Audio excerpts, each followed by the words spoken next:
Hi everyone, welcome back to the Social Hotelier podcast with me, Sam-Erik Ruttmann. My guest today is Sami Hero. He is actually a fellow Finn, which is unusual. I don't have many Finns usually on my podcast episodes, but I'm particularly proud, so I have to mention it to you who are listening and watching to this episode. Sami has an international career, and like both of us, we've been working many years abroad. But Sami brings a strong background in marketing, sales, analytics, and customer success, and known for being a data-driven decision maker with a big picture mindset and plenty of empathy. He's passionate about helping organizations navigate the digital transformation journey.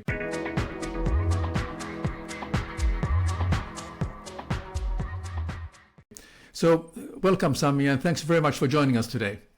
No, thank you. Thank you. It's a pleasure to meet with you. And yes, another fellow Finn. I spent 23 years abroad, so before I came back chasing a startup dream. Yeah, well, I did my 37, so I'm ahead of you a little bit. Yeah, you beat me there. Still learning how to deal with this here. Yeah, fabulous. So I think it would be good if you could share a little bit about your professional background and also about your current activities, to get the view of what you've been doing all these years and what you're doing now. Yeah, so I have my history is very technical. So engineering background from computer science and industrial economy and psychology.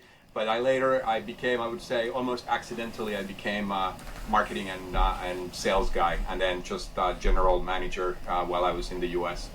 And I've done stints in huge corporations, like SAP or Reed Elsevier and some of the other very large companies, as well as startups. I think I've done now about four different kinds of startups in Europe and US, and none of them worked really that well that I could have retired already. So here we are, and right now I'm actually working with a venture capital fund called True Global Ventures as their in-house AI consultant. Let's call it that. I help their portfolio companies think through AI opportunities and build some proof of concepts with them and figure out architectures, and also how to use internally the current AI tools that are available, making everybody more effective and efficient. Yeah. Tell me a little bit about working with a startup company. How is it in terms of is it unorganized chaos or is it organized chaos over there when you are in a startup? It's well, every company is a little bit of a chaos to a degree. So the level of chaos is probably between the 20% chaos or 80% chaos. I think a lot of startups nowadays are a lot more organized than they used to be, let's say, 20 years ago. I think we were more chaotic before. Now we have a lot more kind of simple processes, lightweight processes to deal with things. We have better tools. We can track like let's say it's a software startup, we can track our development processes a lot easier. And obviously everything is online, so we can build a complete startup which is completely virtual, 100% virtual, people all around the world. We don't need to worry about creating subsidiaries everywhere where we have employees. We can use these employer of record companies. So it is actually really exciting times. And of course it helps that if you are AI related startup, there are a lot of venture funds around the world who want to invest in promising, particularly kind of vertical AI solutions. Yeah. No, I'm curious about this working with the startups, because I had a discussion with someone, and we talked about what are there was someone who's coming from a corporate background and then went into consulting or advising startups, and what is the biggest learning that person had? And so I'm just curious to ask you the same question. As far as you're concerned, when you have worked with startups and maybe the people who are part of that startup who are in their early 20s or mid 20s, what has been for you the kind of the biggest learning of dealing with the generation who's now starting up a new company, and also how to give them the best advice you can? Well, it was pretty funny. Last week in San Francisco, I was there for the Tech Week, and I spent a day at the WeWork office downtown San Francisco, and I was literally sitting with a whole bunch of these 20-somethings there, and I find that just fantastic, is that the generation, they're super passionate about the things they want to do. And I think there's maybe not so much for the young ones, so to speak, to it's maybe pace themselves. Especially in Silicon Valley and in the U.S., people tend to appreciate work a lot more than their free time. So, and there's a culture of working super long hours. Like I know kids who graduate from college or from MBA schools, and they end up working 100, 120 hours or more a week. Compared to the European model, where we are a little bit stressed when we work 40 hours a week. It's so there's a lot of burnout. But I think that when somebody's moving from a corporate job into a startup world, that's probably more where the big gap is visible, because in corporate world we are used to rigid existing processes, and there are a lot of people helping us book travel and assistants and teams and so forth. And then you land in a startup, and I've landed in a startup and I end up administering the website. If your title might be Chief Revenue Officer, but if there's nobody else to write email templates, that's you. If there's nobody to do the updates on the website, that'll be you. It's you can't be afraid of picking up the phone and calling a client or a prospect, and you just have to be prepared to doing it all yourself. Yeah, that's good stuff. Yeah. Well, one of the things that hotels and also companies have still are in a transitioning to digital first approach. How do you guide companies at the different stages of their digital information journey? And could you speak about the necessary steps they should take to fully immerse the team into the digital transformation process, and the logic behind each steps? I mean, I know it's a question that we could run one episode on this, but maybe just if you can touch a little bit on this. So what the kind of mindset and approach you see are very important in the digital transformation journey? I think the primary thing is to being intellectually curious, because you want to learn, you want to have a growth mindset, and you want to learn new stuff. So I think that's kind of the fundamental need underneath. But after that, I think you also need to think quite critically on what you exactly need out of how much of the digital transformation do you need? I have a friend who has a bed and breakfast in Normandy in France, and their level of digital transformation was that we built them a nice website, and they have a little bit of reservation thing there, and then they ended up later integrating with booking.com and hotels.com and so forth. But you kind of need to take the steps, and but they wouldn't go all the way to having like a mobile app or digital keys to the rooms, or and their business model is the super high end, because it's a chateau, it needs to be like white glove treatment. So they would never let somebody check in even at 3 o'clock in the morning with their phone. There's always somebody to receive them, and if they come at the right time in the afternoon, they get a glass of champagne, and they join the owners for a little drinks and stuff like that. So I think it's really important to think about like where you are in your business and what the needs are, and then pick up whether it's staff or some consultants that can help you with things like marketing. Digital marketing nowadays is super important, and also then think about like the channels. Is that if you are going after the hip young people, there's no way to avoid Instagram and TikTok. You've just got to be where your clients are or prospects are. So it is a very potentially lengthy journey, but luckily nowadays we start having insanely good tools out there. Like for instance, there's an AI tool now called addcreative.ai, which will help practically anybody to write a few things about their business and what they're offering, and the Ad Creative AI will generate images and ad copy that you can then test on Google Ads, and if you want, you can probably advertise even on Booking.com. but it seems the hotel owners don't seem to like them too much because they take such a huge margin off their reservations. But whatever channel you decide to use, or if you want to improve the descriptions of your rooms, the images, you can have automatic image retouching software now, AI based. You can fix weather if you have a picture of your property that's otherwise beautiful but the weather's not quite right. Adobe has amazing AI capabilities where you can literally swap the sky to be completely blue sky and sunny, and there's just so much that can be done and leveraged. So kind of pace it and figure out where your biggest issues are. What do you need to do first, and attack those first. Yeah. How about automation?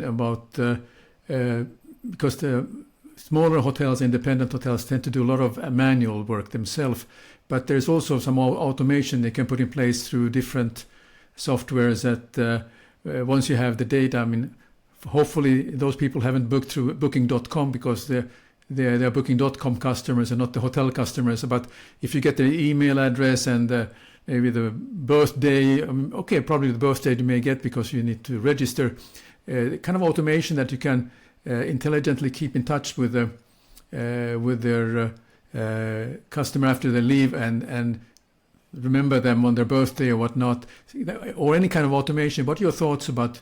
Are there some apps or some software that you think can be helpful that someone can actually use, or do they need to have somebody outsource this service in order to get it working?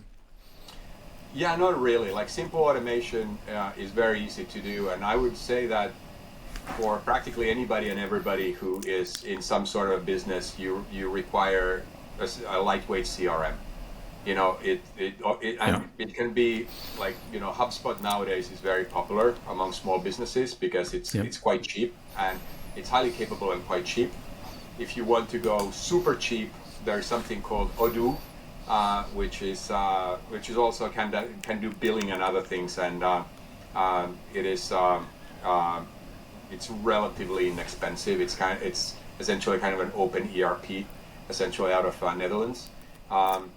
So I would absolutely recommend building some lightweight automated processes and keeping in touch with people. And there's also huge value in tracking, especially if you are a small property that wants to be close to the clients and prospect visitors and so forth, is to try to grab some other things about why did they come? Did they come for a wedding anniversary? Then you can remember that. You can invite them again for another wedding anniversary or wedding anniversary later, or say, hey, why don't you do a little party with your 20 your best friends, and we'll give you the few bottles of champagne to celebrate when you come. A lot of that stuff can completely be automated, and it's quite easy to personalize those, even with HubSpot or Odoo or some of these tools. And you don't have to be an expert. You just have to think like your visitor, and like what would be nice for me, or for that person when they receive that. Like everybody likes the happy birthday things. Everybody likes the little discount coupons, and stuff like that. Even if they don't use them, they'll still like it. And sometimes, it's a cool marketing thing. You could say, hey, happy birthday, here's 10% for your next stay. And by the way, if you can't come, give it to your friend. Send your friend over. So you can do stuff like that as well, which would be super easy. Yeah. Very good. I mean, you're giving a lot of good tips here. I hope, there will be a transcript or in show notes, so all the viewers can take note of this. So some good stuff. Something called data-driven decision making. Can you explain what is it, and how can it help you to grow faster? And what is it all about? Yeah, it's kind of my favorite topic. Everybody talks about it, right? We always say that our decision need to be based on facts and data, and but very, very often we say this, but then the HIPPO process happens. And if you don't know what HIPPO means, it's the highest paid person's opinion. So it's very dangerous. And I usually, the way I approach it is that I always tell people is that I have lots of opinions, but my opinions don't matter. It's only the client's opinion, the person who pays our bills, essentially, opinion matters. And what is really important when we do, so the data can be about customer experience, online behavior data, tracking data from cookies, third-party data from other sources that we track, other consumer-related things. But what's really important is that we are conscious about the biases that come with this data, and that we collect the data that we require for the decisions, and then we try to interpret in the most objective way possible. Because sometimes you have this confirmation bias. We kind of already have a gut decision or a gut feeling on how the decision should go, and then we collect data that supports our opinion.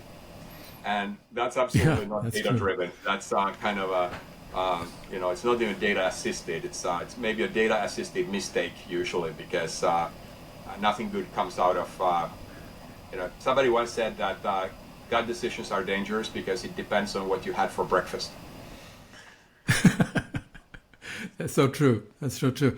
Yeah, that's why I was interested in this data-driven decision-making, because it's in one way it's a sensitive topic, particularly companies where the man on the top has a very clear idea what he wants, and also he has maybe he's good at listening, but at the end of the day, the decision he makes is on his own, based on what he had for breakfast, and that's obviously not the best idea and for growing. But example of companies not in the hospitality, but that you see are good examples of how they are growing with the data-driven decision making. Any kind of ideas or who do you? I think one of the really good examples on this, and also related to the human factor in the decision making, is actually Amazon. Love them or hate them, but they are a very tough place to work at. And but what they do is that they are very, very data driven when they take their decisions, whether it's the Amazon, the store, or it's AWS, the cloud provider. And in addition to having very clear data on what works, what's not working, where the profitability is, where the business is headed, they also have this disagree and commit approach. So they prepare their meetings very well, and everybody gets a chance to see the documentation and the numbers ahead of time. If they didn't have time to read these things ahead of time, they spend time in the beginning of the meeting to make sure everybody looks at the numbers and the facts at hand. And there's kind of the process includes this kind of place for disagreement. Not everybody always agrees. And I was talking to somebody yesterday, and I said that, the second we have two people in a meeting, we will probably disagree on something. So in this kind of case, they can have disagreements, and they look at the numbers, but then finally the decision is made, and everybody commits to the decision that was made. So even if I didn't agree with it, I will say, okay, fine, I do disagree, I voice my concerns, but since we have decided to go this way, we're all going to go into the same direction. So I find that quite interesting, is that they integrate both the hard data as well as the human factor into the process, and that's probably one of the reasons why they are quite successful. Yeah, what I like about them, Amazon, the founder, he started to write to the shareholders letters.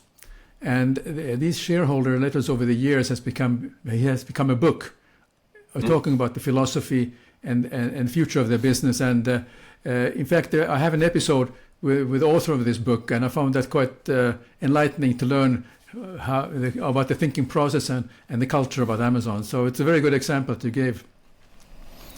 Yeah, no, absolutely. Yeah. And when we lived in the US, Amazon was terribly convenient, because we had the shortest delivery times we had for some items around New York City was 2 hours. So you order online, and 2 hours later it's at your door. So it also creates very poor behavior for people like me, who don't necessarily want to go find that screwdriver in the garage in the big mess. So it's faster to just order a new one, and it comes in 2 hours when I'm ready to go do some work. So yeah, it kind of corrupts the consumers in a crazy way. Well, it's very useful for impulsive purchases also, when you feel like you want to have something, and Amazon will deliver very, very quickly. Yeah. Yeah, or you don't Very want good. to Okay, that's a good. Sorry, go ahead. Yeah, exactly. Yeah, yeah. Maybe we can talk about the measuring success, about the KPIs, key performance indicators. What metrics or key KPIs should an organization use to measure the success of their digital information strategy? Could you speak a little bit about that thought process when and about the metrics you think are relevant? Yeah, so there are. I'm a big fan of the OKR model, the objectives and key results, that became quite famous, I think, when Google started using them some years ago. But I think it started from GE or some other huge American corporation. But obviously KPIs have been around forever, and other related, management by objectives. These babies have many names. One of the things that I've noticed over the years where we tend to go wrong is that we create too many of those objectives or KPIs, whatever. So what I'm a huge fan of having only three or so, sometimes maybe 4 or 5 at the most, of objectives, and then you have different ways of kind of key results to track those objectives. And I think each organization needs to think, what are the things which are the most important numbers. So, like for instance, when I was running an e-commerce business in the U.S. For a scientific publishing company, our key metric was revenue was the number one thing, and then we looked at like what drives our revenue, and then we started breaking it into pieces and working backwards. Is that what are the impacts of our revenue? It's and essentially it was the number of people coming to the site and the conversion rate of them putting something into the shopping cart and them being able to check out as quickly as possible. So then we started really digging into each of those particular areas. Is that it doesn't help if we bring people onto our website if they don't find the products they need. So we need to do better recommendations, better search, better promotions for the top things and the most relevant things we want to share with them. And because this was healthcare related, there could be a situation where, because we track a lot of their behavior, we could have a cardiologist come to our website, but we knew that they had also looked at pediatric content. We would start also giving them some pediatric cardiology or pediatric something else information, and tracking every interaction on the site. If they're clicking on it, how much time they're spending on it, are they putting it in, adding to the cart and checking out and so forth.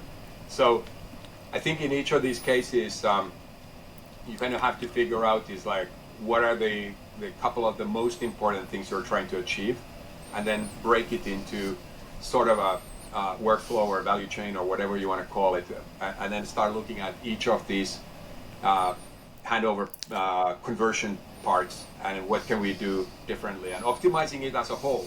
That's what I like, is like sometimes you have to unoptimize a piece of the process, but you have to make sure that you maximize the goal you're trying to achieve.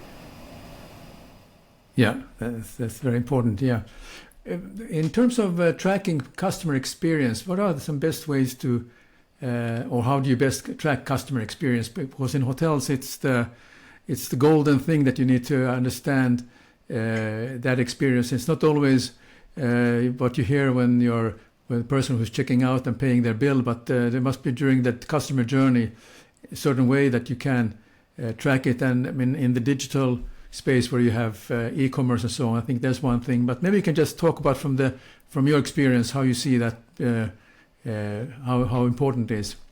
Yeah, this is obviously super important, and I used to be the CEO of Happy or Not, which is and that was the reason why I moved from the US to Finland. It's a company specializing in measuring the customer and employee experience in physical spaces, and we were doing fantastically well until the pandemic hit, and of course then that took a big hit in the business strategy and the business overall. But it's still the thesis still holds, which is that you need to try to understand the customer experience in the most important touch points that might happen. So, like in a hotel, for instance, when you look at like you can look at your reviews from Yelp and Google Maps and other places, and you start to get a little bit of an idea, or hotels.com and Booking and so forth. You get a little bit of an idea what people are saying about your place. But the hard part is that they already left by the time you see this experience or this kind of reporting. So one way of doing it is that if you are struggling with your the kind of the restaurant food and beverage side of things, maybe what you do is you put some of these devices into the restaurant, and you ask, like, how was your dinner, how was your breakfast, how was the experience? And as you get real-time experience there, or the reporting on the experience, you can start adjusting. If you see people are hitting the red button, you can actually, then the manager can go and look, like, what's going on in our breakfast buffet, on why are people so upset? And then you can quickly see that, okay, there's not enough food, or it's very messy. Many things can happen, right, that make people quite unhappy with the experience. And you can potentially rectify it even within the shift. If you start seeing at 6 a.m., 7 a.m., by 8 a.m. you may have already addressed some of the issues, and you can see that then things started turning into green. Similarly, you can, if you're a little bit bigger hotel and you have a decent website or an app, you can ping people as they are in the hotel. You could ping them on the app and say, loyalty app, like, Hilton and everybody has those, right? So you could do a little ping saying, hey, how's it going? How was your check-in and your room experience? Everything good? And if somebody says, well, not really, and you are giving a little bit of feedback, you could send them a bottle of water or little snacks to say, hey, by the way, or fruits or something to say, hey, thank you for your feedback. Whether it was positive or negative, it doesn't matter. As long as there is some feedback, give a little bit of a reward for the person who bothered to spend a couple of minutes on giving it. That kind of near real-time feedback is precious. It's solid gold but it also requires that you're willing to adjust and do something about it. Right? If you're just collecting it for the sake of collecting it, it's just reporting. It's not that useful. But if you are truly motivated in continuously improving and fixing things, definitely the experience will improve over time. Sure. And it's also important that all this information is shared with the team so they understand what's going on. And traditionally, hotels have been notorious of having too many meetings, and the morning meeting has only been about reviewing with the occupancy of the previous night and also about the average room rate and arriving guests. But I think that the importance is that the customer experience, what has been the experience so far and what are the expectations of the people who are coming. There might be some guests who have stayed for several times, and they have a very clear idea what they want, not only the room type, or they want to have the particular pillow, or their favorite fruit. So those are the discussions that relates to customer experience, which are so relevant, rather than talking about the past history about average room rate, because with that information, there's nothing you can do about it. So that's something just as a hint for hotels who are still talking about last night's occupancy and average room rate, which so what. Yeah, and most of the employees don't actually care about it, right? And in that sense, it would be so easy to put a tablet or some like a TV on the wall in the break room or wherever you do these early meetings or the morning meetings, and just share the metrics. Share the yesterday's metrics from the different measurement points. Is that we had 78% of our visitors to the restaurant for dinner last night were very happy, and some of the, even because you can type some feedback and you could put some feedback onto the screen as well, and that's some retailers do it really well. Like in Nordics, you have the El Gigante, and in Finland Giganti and stuff like that. They are huge users of the Happy or Not devices, and they always share it, both with employees but also with all the customers. They share the metrics for the day or the day before. As you walk into the store, you'll see that the expected happiness is 98%. So people already walk in there thinking that I'm going to be pretty happy today when I visit this place because everybody else is happy, right? Yeah. Yeah, that's cool. Yeah, so that's very good. Yeah, well, that's something to think about for hotels and so on. Artificial intelligence, AI, it has been coming like a storm, and there are so many applications coming out every day. I'm totally lost of what's out there anymore. But could you speak about employing artificial intelligence in the hospitality industry?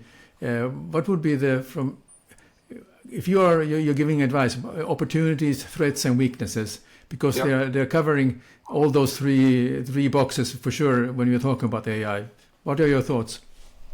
Yeah, no, AI has, or let's say the generative AI, which is based on these large language models, has become incredibly good in the last, let's say, 8 months. When ChatGPT originally was launched, that was kind of the democratization of the generative AI. It became very known with the consumers, and practically every business started to look at it. It was interesting, but not terribly good in the beginning. You know, it was hallucinating a lot. So we talk about hallucination when the models are inventing facts, and essentially the reason why they're still, to a degree, they're inventing facts is that there is a highly complex statistical model behind the scenes, which is essentially estimating like what needs to come after, and then today it's become way more complex than that. But super simplification is essentially that. The danger essentially is that if it's used without proper supervision, you'll still end up having some mistakes happen. So regardless what tool somebody is using, it's worthwhile to look at the results. And a great example is images generated. Like Midjourney is one of the best image creation AI tool right now, and obviously Adobe has fantastic features.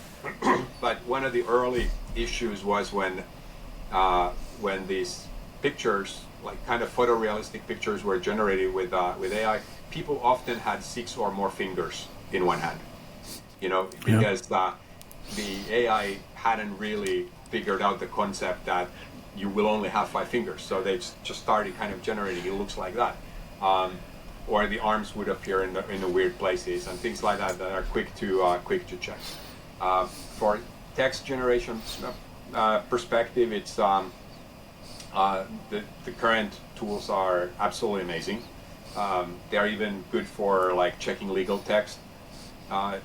There are also a lot of legal related AI tools out there in the market today, but you don't even have to have a legal specific tool. You can essentially, if somebody sends a contract for you, if you can't use your own hotel contract for some event and they want to send theirs, you can essentially pass that through an AI tool like Anthropic Claude is good. There are a number of others. You could even use the current ChatGPT and so forth, and ask like, can you abstract this? Can you give me the most salient points of this? Can you describe what risks there might be? So you need to learn a little bit of prompting, but you can definitely leverage it to make your life easier. And I think a big part where the hospitality industry particularly can benefit from the current AI tools is, like I mentioned already, like getting better images, but also expanding the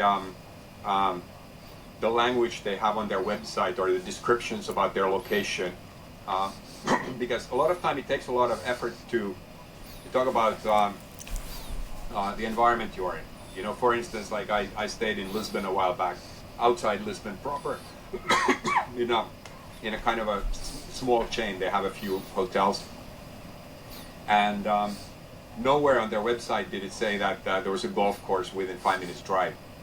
You know, only when I got, and I love playing golf, so only when I got to the first morning, I went to the breakfast on terrace and I saw the golf course literally across the highway. I was like, shit, I could have done, you know, planned my trip differently and done something around it. Yeah. So this generative AI, because it has so much content around, plus it can do multiple languages, you could ask it to describe in a very traveler-friendly way what's surrounding, what can you do around your hotel. You could ask it to critique your room descriptions. You know, it's because sometimes the room descriptions are pretty bland. So you could kind of spruce up your content and make it a little bit more exciting. We are thinking of like I'm thinking of one great use case for AI is a scenario where I used to run pretty big sales meetings in the U.S. You know, and we needed to figure out locations. Like we would go to, you know, New Orleans, or we would go to Scottsdale, Arizona, or Hawaii, or some other places. But it always starts with my request is that I have 500 salespeople, and I need to have so many break rooms, and so like a large conference room, and then I need to have good food and beverage service, and I need to have some outdoor activities around. So I have like a list of criteria, and then I would send it to somebody, and then they would start looking at location scouts and others, and start contacting hotels. But it would be so cool that I could just dump it, and it would automatically tell me, it's like, okay, here are these. We recommend you these 3 places you should go look, and these are the top hotels that match your criteria on this. So I think this is the direction. Like we are going to start. Consumers also are going to start bypassing like Booking.com, because they will start getting to a point where, you know, I live in Jersey. I want to take my 4 kids out on spring break or Easter vacation, someplace warm. Here's my budget. Propose me something. You know, that kind of approach, and then I'll just pick up where I want to go, and I'll probably even I wouldn't be surprised if within 6 months we have some automated booking capabilities in there, that they will book directly with the airlines and hotels and coordinate all of that work for me. Yeah, I mean, I think the future seems to be that it's. We talk about artificial intelligence, but about intelligent advisor, that you have your personal intelligent advisor that knows the more you use it, it will know more about you. And then when you need to make that plan and to plan a trip with a family and so on, or plan because your kids want to eat some particular things, and you ask them to ask your intelligent assistant to suggest some places to eat and so on. I mean, I think that's going to be probably on the mobile device or something. Yeah, and you know, it's even, they don't necessarily. I can tell something about what I like, but I would be perfectly happy having some local agent on my phone, like an app that looks at my vacation pictures and looks at the places I've been to. Could look at like my United profile and see where I've been flying, could look at my Marriott and so forth, my kind of all of these point systems, and say, okay, based on all of this information, we think you should probably go again to Costa Rica, because it seemed like you had a great time with your family there. Because you know, all the pictures are smiling and sunny and blah blah type of thing. So you're absolutely right. It's I don't think we are too far away from this kind of super intelligent assistant. Yeah. So, some favorite analytics tools. What are some you could kind of give a tip here now for the viewers and the listeners about the favorite analytic tools and why? My really favorite one is a little bit of a sledgehammer for many use cases, but I have been a huge fan of something called Tableau since a long time, before it got acquired by Salesforce. But that's kind of like an industrial strength analytics tool that you can do pretty much anything and everything. I would say if you are a teeny tiny hotel, or if you are like a chain of 3-4 hotels, it might be overkill. And and so that's kind of like in the very, very high end, you can do absolutely everything with it. And then probably the low end is Google has also a couple, not Google Analytics per se. Google Analytics is quite boring, but they have something called Looker Studio, which is fairly capable, and it's all in the cloud. It's fairly easy to use, and you can do fair amount of things with it, and it's essentially free to start. And then if you want some more features, you pay a little bit for it. So you have like a few $100 per month subscription for Tableau, and then you have practically free with Looker Studio. So I think, and Looker Studio is quite fine. And if you are a Microsoft Office user, you may be able to get Power BI as part of your Office subscription, which is also a fine product. So I like a lot about visualization, and because oftentimes you can see some insights.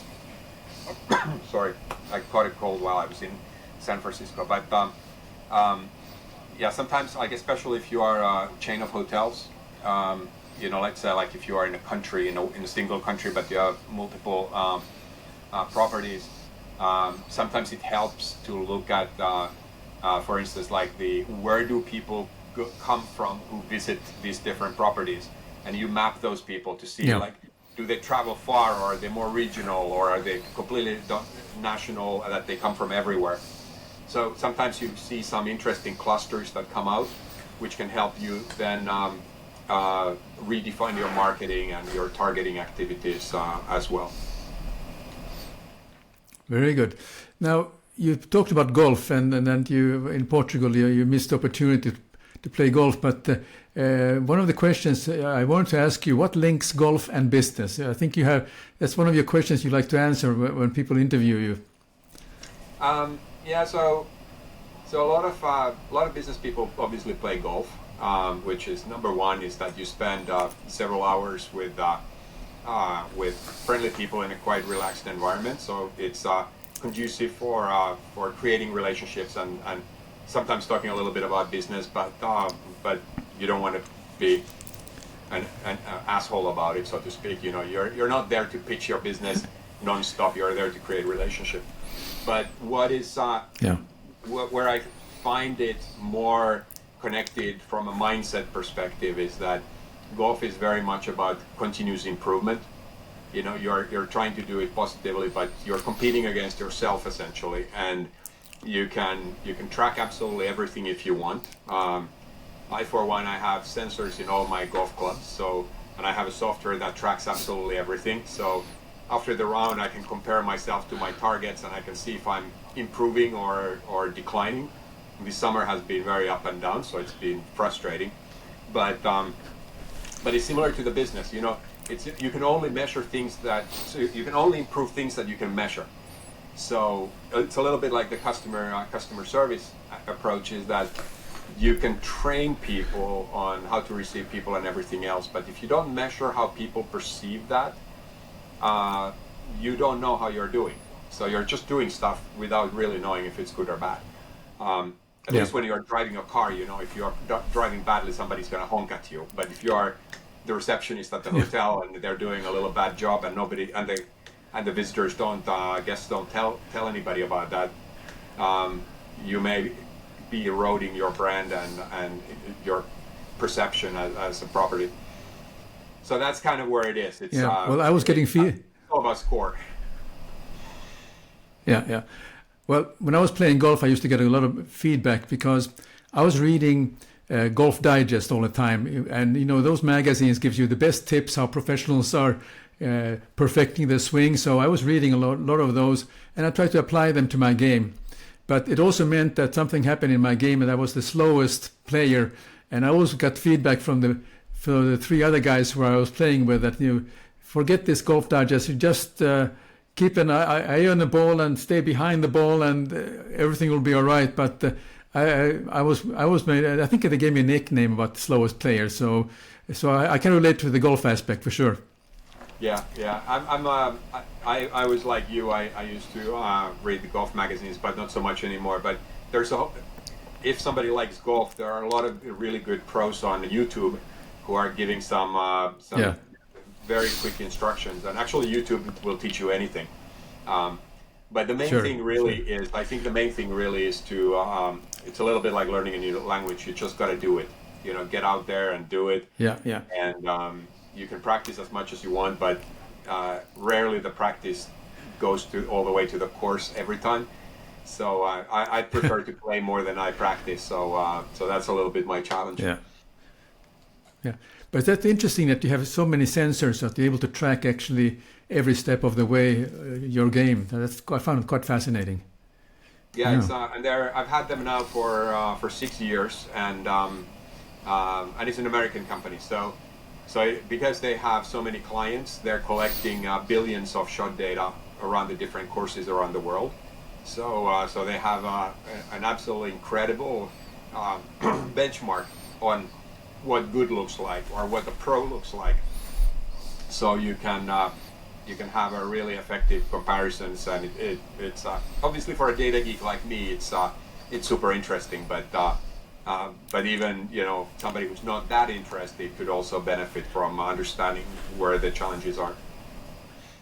Yeah. Well, Sami, this has been a very interesting conversation I had with you. We covered a lot of areas, but I have two more questions before we wrap up. And one question that I like to ask all my guests, besides what we talked about, because you travel a lot, you stay in a lot of hotels. What do you see happening in hospitality that hoteliers should take note of? I mean, seeing from your perspective as a customer. Yeah, I think one of the areas that is obviously happening a lot more is kind of using the kind of bring your own device, using your phones to unlock the doors and being able to check in remotely. That's definitely one area, and one area that was super frustrating to me, honestly, in the last two hotels. I was in Singapore, and then I was in where was I? I was in Bulgaria a little while ago, in a nice Hilton property. But they have huge TVs, which are supposedly smart TVs, and I was like, okay, so I can connect my phone, and I have Netflix and my locally downloaded movies and things on my phone, and I was like, since they offer me the streaming capability, let me stream it. And the damn thing never works. It's like, that's something which is interesting to me, is that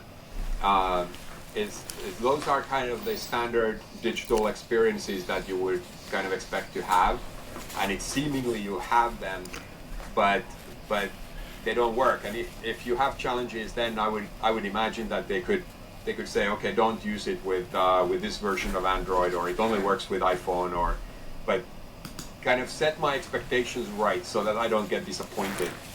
I think that's generally speaking is figuring out where to set the expectations, and where the expectations are set, and then do everything you can to overdo it a little bit. It's because otherwise my Singapore stay was absolutely fantastic, but it's kind of crazy that the one thing that pops to the top of my head is that hassle with the TV. So it is quite silly. Like, everything else went so well. It's and I would argue that the overall experience was a little annoying at the end. Of course. I mean, especially if they're promising you that this is the part of the service, and you have everything set from your mobile device. I mean, that should not be a no-brainer. But it's more common than you believe me. It's more common than ever, and I have experienced many times also that the same thing. And then because I look at the TV channels, what they have, and sometimes they're very limited, and maybe you have some access to other content that you want to watch and so on, or downloaded your movies and so on, and then it's too bad you cannot enjoy that as part with their device on the wall. There's only so much of the French TV 24 that I can watch abroad, because sometimes they have only local. Like in Bulgaria, they had many local language channels, and I don't understand anything of that. And then maybe one that did a little bit of English, and then the French TV. So I always find the French TV everywhere I go in the world, and I can watch that because at least I understand it, and it's usually news focused. So. Yeah, that's. But it's actually. Well, it's a very good channel. I tend to watch news through their English speaking content also, so I enjoy that. Yeah. So, Sami, lastly, if people are interested to find out more about your activities, and how can they do so? How can they reach you if they want to connect with you? Yeah, the easiest way is to follow me on LinkedIn or connect with me on LinkedIn. I tend to share a fair amount of content, and I write some number of blogs and longer form articles, as well as some short things. So definitely, and I'm more than happy to, if anybody wants to ask questions, and like you probably figured out, I'm pretty opinionated, but again, my opinion only matters when it matters. So hopefully, when it relates to like hotel stays, I've stayed in a lot of hotels around the world. I can give some one person's opinion, right?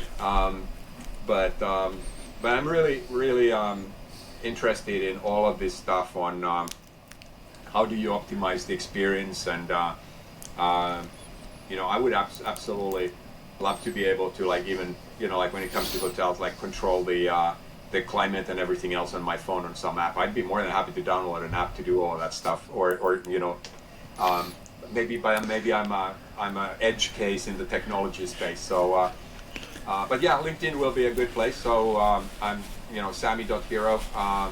You can find me on LinkedIn. There's nobody else with that name there, so so no issues finding me. Just as I just remember from staying in Doha in a hotel, and we were talking about over 10 years ago. Without naming the brand, there's a Danish, very hi-fi brand. Everybody knows it anyway. And they had their remote control for the TV, but also in that remote, you're supposed to also control your climate and lights and so on. And they give you a nice thick booklet, so you have to study the whole manual to figure out how it works. And so I thought, no, I don't think I'm going to do that. I'm only staying here one night, so I'm just going to go and click off my lights and so on. And so I just learned, okay, I think we still have have a little time. We need to get over all of this remote control issues. And yeah, maybe we're talking past 10 years, so I think we have surpassed this initial challenge that I had. Yeah, one of the things, again, coming back briefly to the AI, is that the key to the AI interactions is the natural language processing, and the various different models have become so good understanding the language and the context of the language that you could essentially have something like the Amazon Alexa or the Siri or the Google Home or something like that. You could essentially start integrating it in hotels if you wanted. So you didn't have to like figure even apps out. You could just talk in Arabic or in Finnish or in Swedish or in German or whatever language you speak, and the system I would say in probably 95% of the cases the system would be perfectly capable of converting those into signals for the TV and AC and all of these other things. Room service, Yeah. Exactly. Yeah. The risk is that the risk is that if you do that, then your children will start ordering, burgers and fries and soda all night long when they are, waiting for the parents to come back from their dinner. Pizza for breakfast and. Yep. Finally, are you for your personal use any apps to track your day or kind of recording your happenings and so you have your own little data for which you can use for whatever purpose you want to use? I think so I use the Finnish Oura ring. So that's probably the one thing that I use for the kind of the physical thing, and then I use the app where I can tag different things, like when something kind of weird happens, so I can have a better understanding on why I'm super tired. If I look back, it's like what happened last week on Tuesday, particularly last week was rough because I probably had 4 or 5 nights when I slept maybe 4 or 5 hours. Going from Europe to San Francisco and then New York and back, and a couple of red eyes along the way. That takes a toll, but that's probably the one I use most to just track generally what's going on in my life. Yeah, I found an app which I've been using now for a few months called Voice Notes, and this Voice Note is something I just record stuff on my mobile device. It actually creates a headline, and also I can convert that to a blog if I want to. For instance, we spent a couple of weeks ago traveling with my wife, and I every day I spoke about our experience from that trip, and then I collected it to almost like a journal about our life and so on. And I found that very useful. And of course, if you have a Apple Watch, you can actually speak to that device also with the voice notes. But I found this Indian couple who has developed this initially this for themselves. Now it's a commercial app that it's very helpful for people who like to share something for themselves, and they don't want to feel controlled that whatever you talk about and you put in maybe in the website and so on disappears into somebody else's database. So yeah. Yeah, no, that's very good. Yeah, I use the OneNote from Microsoft because I kind of got into it several years ago, and because I have so many notes in there, I just keep on using that one, and it does a fairly good handwriting caption as well, because when I use the tablet with a pen, it worked quite well. So yeah, these tools are, everybody should find productivity tools as well as this kind of like personal life tracking. Some people, they do paddle, and my wife tracks her progress in her paddle games and stuff, and she has an app for that. And yeah, so whatever keeps you getting up every morning and keeps on energized so that we can live forever. Okay, Sami, I want to thank you very much. This has been a great about an hour. We've been chatting about all kinds of things, from golf to AI, and comparing some apps, and you gave some great tips for hotels also. So I just would like to say thank you very much for your time. Great. Thanks so much for inviting me.